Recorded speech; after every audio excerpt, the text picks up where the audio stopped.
Kita masuk ke pengertian bilangan bulat. Bilangan bulat adalah bilangan yang terdiri atas bilangan asli, yang ini merupakan bilangan bulat positif, 0, dan lawannya. Lawannya apa? Lawannya bilangan asli tadi, yang ini merupakan bilangan bulat negatif. Nah, sekarang kita perhatikan dalam garis bilangan.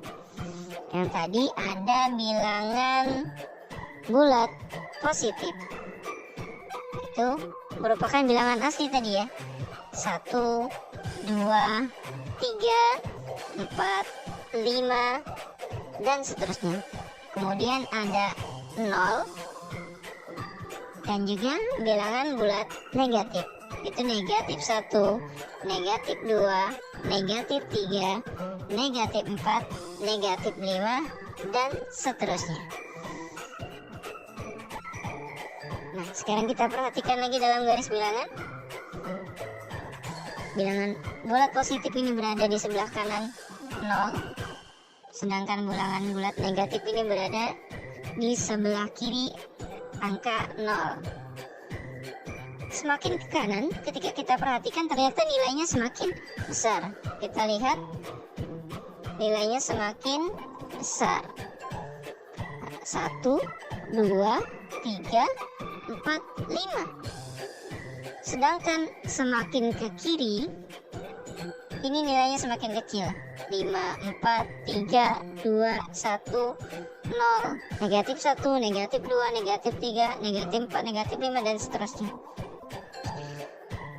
Nah, kita lihat pada gambar di atas, bilangan yang ada di sebelah kanan angka 0 merupakan lawan dari bilangan yang ada di sebelah kiri 0 jika jarak kedua bilangan dari titik 0 sama. Maksudnya gimana sih? Ya, kita perhatikan contoh. Misalnya 1, ini jaraknya kan 1 nih. 1 ini lawannya adalah negatif 1. Negatif 5, ini negatif 5, ini lawannya adalah angka 5. Nah, kalau misalnya 10, berarti lawannya negatif 10. Nah, bagaimana penulisan bilangan bulat? Nah, sebenarnya sederhana saja. Kalau misalnya 0 dan bilangan bulat positif ditulis seperti biasa saja, 0, 1, 2, 3, 4, 5, dan seterusnya. Kalau bilangan bulat positif. Nah, sedangkan kalau bilangan bulat negatif, untuk membaca bilangan bulat negatif itu diawali dengan kata negatif di depan dan ditulis dengan tanda kurang. Ya, ini kita baca nanti negatif. Contoh, bilangan negatif 1 dibaca negatif 1. Ini ya, tandanya tadi tanda kurang. Kemudian 1 dibaca negatif 1. Kemudian ini bilangan negatif 5 dibaca negatif 5 ya. Tanda ini kadang-kadang orang itu ada yang baca minus 1 atau min 1, atau ini di sini min 5 atau minus 5. Nah, itu penyebutan yang kurang tepat. Nah, karena kalau dalam bahasa Inggris minus itu artinya kurang. Nah, ini bacanya jadi kurang 1 kalau di bahasa Indonesia kan. Nah, padahal ini kan negatif. Kalau bahasa Inggris negatif ya, negatif juga. Jadi ini yang tepat adalah membacanya adalah negatif 1, bukan minus 1 atau min 1. Ini juga bukan minus 5 atau min 5, tapi yang benar adalah negatif 5. Lanjut ke contoh yang lainnya. Ini negatif 10 ya, bukan minus 10 atau min 10. Dibaca negatif 10 yang benar. Kita lanjutkan. Sekarang kita coba membandingkan bilangan bulat. Untuk membandingkan dua bilangan bulat, perhatikan letak setiap bilangan pada garis bilangan. Bilangan bulat yang berada di sebelah kanan memiliki nilai yang lebih besar dari semua bilangan bulat yang ada di sebelah kiri. Artinya semakin ke kanan ini, semakin ke kanan, maka nilainya bilangan bulat tersebut semakin besar. Kita perhatikan di sini 0, 1, 2, 3, 4, 5 dan seterusnya. Nah, kita perhatikan sekarang. Negatif 5 ini terletak di sebelah kiri angka 3. Berarti negatif 5 itu kurang dari 3. Kita tulis negatif 5 kurang dari 3. Nah, sekarang kita cari contoh yang lainnya. Bilangan negatif 3 itu terletak di negatif 3 itu terletak di sebelah kanan negatif 6. Maka negatif 3 ini lebih dari negatif 6. Ditulis negatif 3 lebih dari negatif 6. Nah, sekarang kita coba mengurutkan bilangan bulat. Langsung ke praktek aja kita nih. Urutkan bilangan-bilangan berikut. Ini ada, coba kita tandai dulu. Ada negatif 5. Terus ada 0. Ada 3. Negatif 3. Dan 1. Untuk mengurutkan bilangan tersebut, maka kita tentukan dulu. Misalnya kita mengurutkan dari yang terkecil, maka kita urutkan dari sebelah kiri, karena semakin kiri semakin kecil. Berarti kita urutkan dari negatif 5, negatif 3, 0, 1, dan 3. Nah, kalau misalnya kita mengurutkan dari yang terbesar, kita mulai berarti dari sebelah kanan. Kita mulai dari 3, 1, 0, negatif 3, dan negatif 5.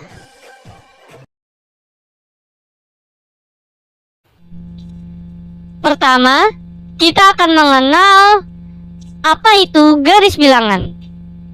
Garis bilangan adalah suatu gambar garis lurus yang setiap titiknya melambangkan suatu bilangan. Bilangan bulat ditunjukkan dengan lambang titik-titik tertentu yang berjarak sama di sepanjang garis ini. Seperti contoh, perhatikan garis bilangan berikut. Ada bilangan 0 yang berada di tengah garis bilangan.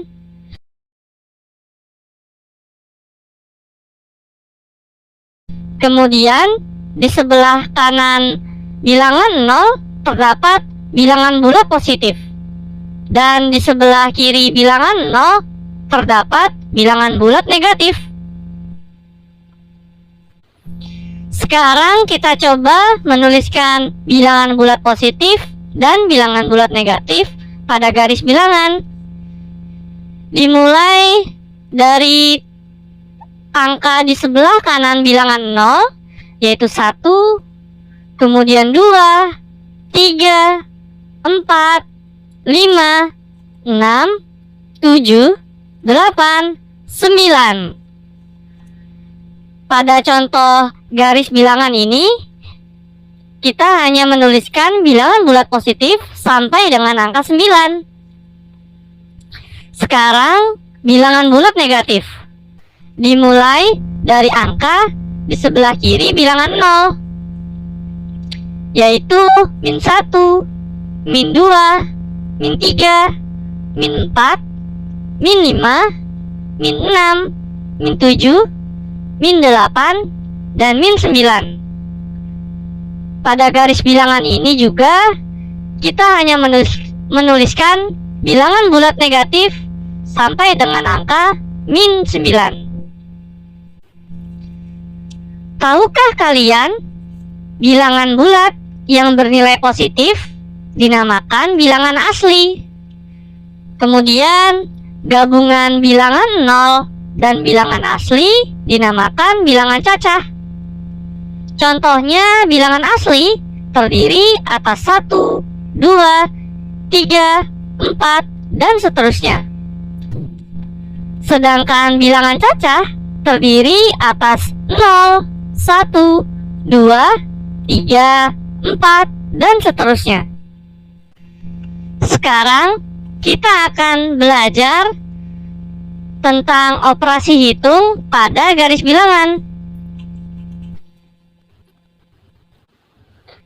Ada seorang anak laki-laki bernama Udin. Udin sedang melangkahkan kakinya di atas lantai berpetak. Mula-mula Udin berdiri di titik 0. Kemudian Udin melangkahkan kaki ke depan sejauh 4 langkah. Kemudian ia melangkahkan kaki lagi sejauh 5 langkah. Di titik berapakah Udin berdiri saat ini? Tuliskan pernyataan di atas dengan garis bilangan. Cara mengerjakannya, langkah pertama. Udin berdiri di titik 0. Gambarnya seperti ini. Kemudian langkah kedua. Udin melangkah ke depan sejauh 4 langkah. Sehingga gambarnya seperti ini. Dan langkah ketiga, Udin melangkah lagi ke depan sejauh 5 langkah. Udin saat ini berdiri di atas titik 9. Dan pernyataan di atas dapat dituliskan 4 ditambah 5 sama dengan 9.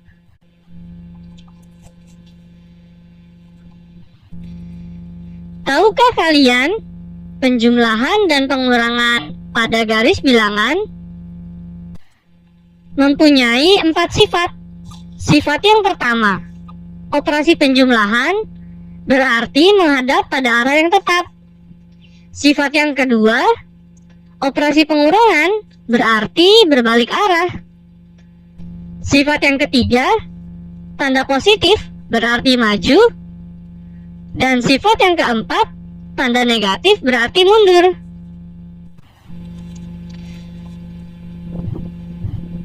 Selanjutnya, kita coba mengerjakan soal berikut ini.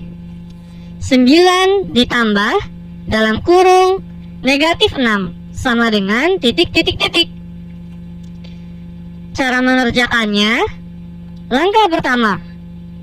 Bilangan 9 atau positif 9 artinya maju 9 langkah ke depan dari 0.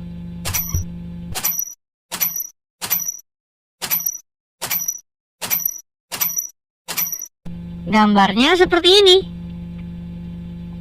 Kemudian langkah kedua, penjumlahan artinya menghadap pada arah yang tetap. Langkah ketiga, bilangan minus 6 atau negatif 6 artinya mundur 6 langkah ke belakang dari 9.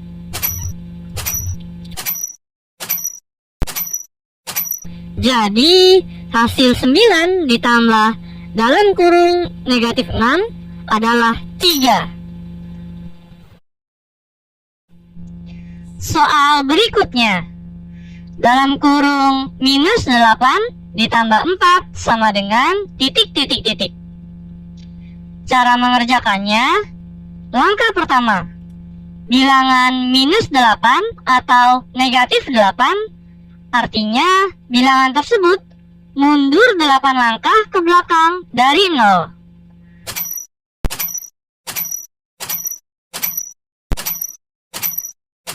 Gambarnya seperti ini.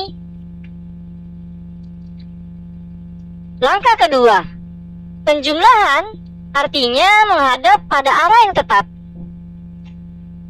Langkah ketiga, bilangan 4 atau positif 4 artinya bilangan tersebut maju 4 langkah ke depan. Jadi hasil dari minus 8 ditambah 4 adalah minus 4. Soal berikutnya. Dalam kurung minus 7 ditambah dalam kurung minus 3 sama dengan titik. Cara mengerjakannya, langkah pertama. Bilangan minus 7 atau negatif 7, artinya bilangan tersebut mundur 7 langkah ke belakang dari 0. 1, 2, 3, 4, 5, 6, 7. Langkah kedua, penjumlahan, artinya menghadap pada arah yang tetap. Langkah ketiga, bilangan minus 3 atau negatif 3, artinya bilangan tersebut mundur 3 langkah ke belakang. 1, 2, 3. Jadi hasil dari dalam kurung minus 7 ditambah dalam kurung minus 3 adalah minus 10. Latihan selanjutnya. 4 dikurang dalam kurung minus 5 sama dengan titik. Cara mengerjakannya, langkah pertama, bilangan 4 atau positif 4, artinya maju 4 langkah ke depan dari 0. 1, 2, 3, 4. Langkah kedua, pengurangan, artinya berbalik arah dari langkah 1. Langkah ketiga, minus 5 atau negatif 5, artinya mundur 5 langkah ke belakang. 1, 2, 3, 4, 5. Jadi hasil dari 4 dikurang dalam kurung minus 5 adalah 9. Latihan soal berikutnya. Dalam kurung minus 7 dikurang 3 sama dengan titik.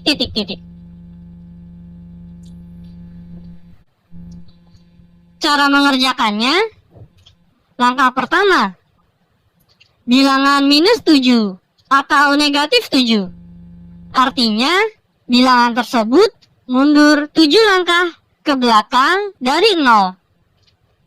1, 2, 3, 4, 5, 6, 7. Langkah kedua, pengurangan, artinya berbalik. Langkah ketiga, bilangan 3 atau positif 3, artinya bilangan tersebut maju 3 langkah ke depan. 1, 2, 3.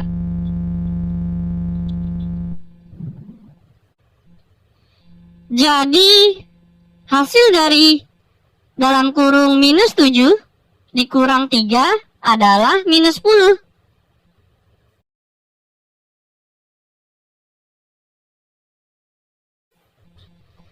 Dan latihan soal yang terakhir, dalam kurung minus 8 dikurang dalam kurung minus 4 sama dengan titik. Cara mengerjakannya, langkah pertama, bilangan minus 8 atau negatif 8, artinya bilangan tersebut mundur 8 langkah ke belakang dari 0. 1, 2, 3, 4, 5, 6, 7, 8.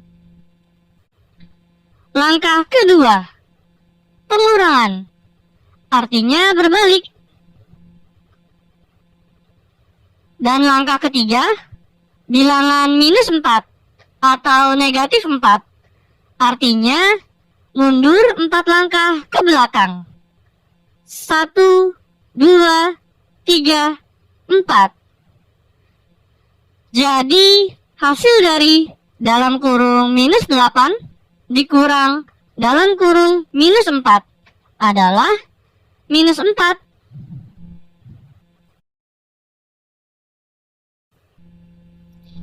Dan dari contoh serta latihan yang tadi sudah kita kerjakan, bisa kita rangkum sebagai berikut. Untuk A dan B bilangan bulat, A ditambah dalam kurung minus B itu sama dengan A dikurang B. A dikurang dalam kurung minus B sama dengan A ditambah B. Minus A ditambah dalam kurung minus B sama dengan minus A dikurang B. Dan minus A dikurang dalam kurung minus B sama dengan minus A ditambah B. Sifat-sifat operasi hitung pada bilangan bulat. Yang pertama adalah sifat komutatif, atau disebut juga dengan pertukaran. Ingat ya, sifat komutatif ini hanya berlaku untuk operasi penjumlahan dan perkalian. Untuk penjumlahan, misalnya jika A ditambah B itu sama dengan B ditambah A. Dan untuk perkalian, misalnya jika A dikali B itu sama dengan B dikali A. Contoh ya, 3 ditambah 7, jika kita tukar menjadi 7 ditambah 3, itu hasilnya akan sama saja, yaitu sama-sama menghasilkan 10. Oke, jadi meskipun ditukar, mereka menghasilkan bilangan yang sama. Untuk perkalian juga seperti itu, misal 4 dikali 5, jika kita tukar menjadi 5 dikali 4, itu hasilnya akan sama saja, yaitu sama-sama menghasilkan 20. Nah, inilah yang disebut dengan sifat komutatif. Kita lanjut ke sifat yang kedua, yaitu asosiatif. Sifat asosiatif ini disebut juga dengan sifat pengelompokan. Sama seperti sifat komutatif, sifat asosiatif ini hanya berlaku untuk operasi penjumlahan dan operasi perkalian. Misal jika A ditambah B, kemudian ditambah lagi dengan C, itu sama saja dengan A ditambah dengan B tambah C. Kita langsung ke contoh. Misal 2 ditambah 3, 5, kemudian ditambahkan lagi dengan 5, itu hasilnya akan sama dengan 2 ditambah 3 tambah 5. Nah, maksudnya seperti ini. Operasi sebelumnya 2 ditambah 3 dulu, lalu ditambah dengan 5. Ini hasilnya akan sama dengan 3 ditambah 5 dulu, nanti hasilnya baru ditambahkan dengan 2, yaitu sama-sama menghasilkan 10. Untuk perkalian, misal A dikali B, kemudian dikali lagi dengan C, hasilnya akan sama dengan A dikali B kali C. Contohnya, 3 dikali 4, kemudian dikali lagi dengan 2, hasilnya akan sama dengan 3 dikali 4 kali 2. Jadi yang sebelah kiri, 3 kali 4-nya dikalikan dulu. Kalau yang sebelah kanan, 4 kali 2-nya yang dikalikan dulu. Nah, ini hasilnya nanti akan sama saja, yaitu menghasilkan 24. Kita lanjut ke sifat yang ketiga, yaitu sifat distributif. Sifat distributif disebut juga dengan penyebaran. Sifat ini berlaku untuk operasi perkalian terhadap penjumlahan dan perkalian terhadap pengurangan. Misal, jika A dikali B ditambah C, ini hasilnya akan sama saja dengan A kali B ditambah A kali C. Untuk perkalian terhadap pengurangan, itu hampir sama. Jika A dikali B dikurang C, hasilnya akan sama saja dengan A dikali B, kemudian dikurang dengan A dikali C. Contoh, 2 dikali 3 ditambah 4, hasilnya akan sama saja apabila kita sebar menjadi 2 kali 3 ditambah 2 dikali 4. Oke, kalau ini kan dijumlahkan dulu. 3 kali tambah 4, 7, baru dikali dengan 2. 2 kali 7, hasilnya 14. Sedangkan pada operasi yang sebelahnya, 2 kali 3 dulu, 6, lalu ditambahkan dengan 2 kali 4, 8. Jadi 6 tambah 8, 14. Hasilnya sama saja ya. Contoh untuk perkalian terhadap pengurangan, misal 3 dikali 4 dikurang 2, itu sama dengan 3 dikali 4 dikurang 3 dikali 2. Yaitu sama-sama menghasilkan 3 dikali 4 dikurang 2, 2. Jadi 3 dikali 2, 6. Itu sama saja dengan 3 dikali 4, 12. Dikurang 3 dikali 2, 6. 12 dikurang 6, itu sama dengan 6. Jadi perkaliannya dikerjakan terlebih dahulu, baru dijumlahkan atau dikurangkan. Sifat yang keempat adalah unsur identitas.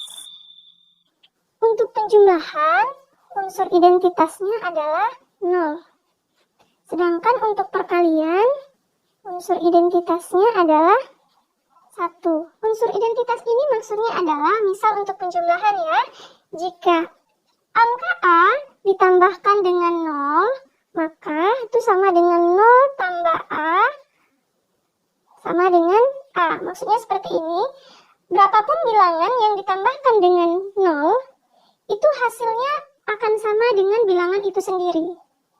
Contohnya misal 3 ditambah dengan 0 itu sama dengan 0 ditambah 3, hasilnya akan sama dengan angka sebelumnya, yaitu 3.